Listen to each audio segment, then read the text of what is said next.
अस्सलाम वालेकुम जी, मैं आपका भाई मुबीन अहमद और हमारा ये 3 मरला का कॉर्नर वाला खूबसूरत तरीन घर तैयार हो रहा है जिसमें आपको गाड़ी का गराज मिलने वाला है। इसके अलावा सीढ़ियों के नीचे लॉन्ड्री का ऑप्शन और इस साइड पे आपको दिखा दूं तो 2 मास्टर साइज के बेडरूम मिलेंगे, दोनों आपको अटैच बाथ के साथ। और इस साइड पे आपका एक वीआईपी सा मास्टर साइज का किचन।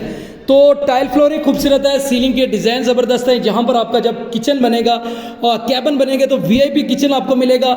इसके अलावा आपको 9 इंची की साइड की दीवारें मिलने वाली है और खूबसूरत तरीन वर्क इस घर में किया गया है। तो सबसे पहले मैं इस घर का बेडरूम नंबर 1 दिखा दूं तो ये आपका देख सकते हैं फुल साइज का मास्टर साइज बेडरूम है। सीलिंग के डिज़ाइन ज़बरदस्त, कॉर्नर कैटेगरी है तो वेंटिलेशन बेहतरीन होगी। साथ में इस घर का आपका पहला वाशरूम जहाँ पर 5 फीट हाइट खूबसूरत सी टाइल वर्क का काम किया गया है। और अगेन इस घर का आपका दूसरा मास्टर साइज का बेडरूम, वॉल डिजाइनिंग यहाँ पर सीलिंग के डिजाइन और यह वेंटिलेशन मोटर लगी हुई है, गीजर वाली वायरिंग है। और ये दूसरा वाशरूम सिर्फ 35,35,000 में मिल जाएगा। नूर पार्क सोसाइटी, गजुमता, आलू रोड, लाहौर इस घर की लोकेशन है।